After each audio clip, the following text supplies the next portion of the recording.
இன்றே டவுன்லோட் செய்து உங்கள் ஃபேவரட் ஷோக்களை என்ஜாய் பண்ணுங்க. ராகவ், ஒரு முக்கியமான விஷயம். இத மட்டும் நாம கரெக்டா செஞ்சுட்டா தீப்தியோட ஜாதகம் பொய்யான ஜாதகம்னு சொல்லி அத்தை கிட்ட நிரூபிச்சிடலாம். அப்படியா? எப்படிங்க? எனக்கு புரியலையே. நிச்சயத்துக்கு இன்னும் கொஞ்ச நேரம் தான் இருக்கு. இந்த டைம்ல எனக்கு என்ன பண்றதுன்னே தெரியல. ரொம்ப கன்ஃபியூஸ்டா இருக்கேன்.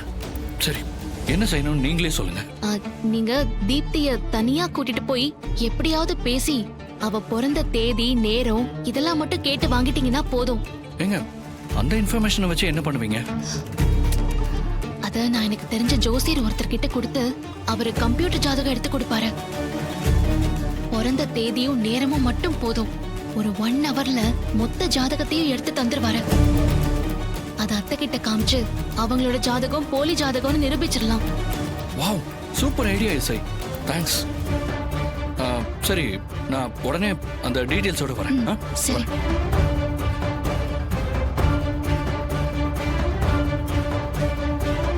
Madam ready? இங்க பாருங்க. தீப்தி, போட்டோ எல்லாம் போதும். இங்க ஒரே கிரௌடா இருக்கு. உங்ககிட்ட கொஞ்சம் பர்சனலா பேசணும். வர முடியுமா? ஓ மை காட், நீங்க என்கிட்ட பேசவே மாட்டீங்கன்னு ஃபீல் பண்ணிட்டு இருந்தேன். சரி, வாங்க வாங்க. ஆமா, எதுக்கு தனியா? அது உங்களோட டேட் ஆஃப் பர்த் வேணும். உங்க பர்த்டே அன்னைக்கு உங்களுக்கு கிஃப்ட் கொடுக்கணும்.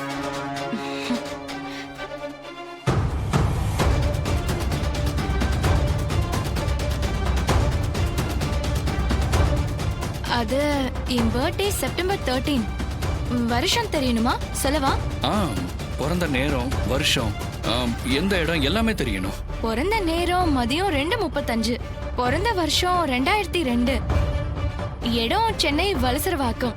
இது போதுமா இல்ல ஹாஸ்பிட்டலும் சொல்லவா? இல்ல இல்ல இல்ல, இதுவே போதும் எனக்கு. ஆனா என் பர்த்டே முடிஞ்சிருச்சே, எதுக்கு கேக்குறீங்க? அது அதனால என்ன, ஒரு பிலேட்டட் பர்த்டே கிஃப்டா கொடுத்துறேன், அவ்வளவுதான். தேங்க்ஸ்.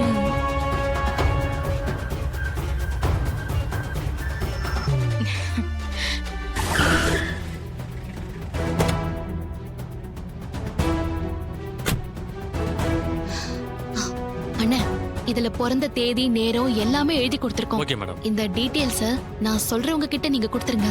கொஞ்சம் வெயிட் பண்ணி அவங்க கொடுக்கிற ஜாதகத்தை வாங்கிட்டு வந்துருங்க. இதுல அந்த கம்ப்யூட்டர் ஜாதக கடையோட அட்ரஸ், போன் நம்பர் எல்லாமே இருக்கு.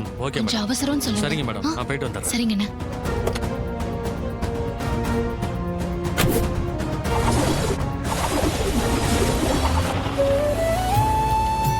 நீங்க கவலைப்படாதீங்க. இத ஒண்ண வச்சே நான் மத்த கிட்ட ஈஸியா உண்மையை ப்ரூவ் பண்ணிடலாம். தேங்க்ஸ் இசை. எப்படியாவது அம்மாக்கு உண்மையை தெரிய வச்சிடணும். வர்ஷினிக்கும் எனக்கும் நிச்சயதார்த்தம் நடக்கணும். நம்பிக்கையா இருங்க.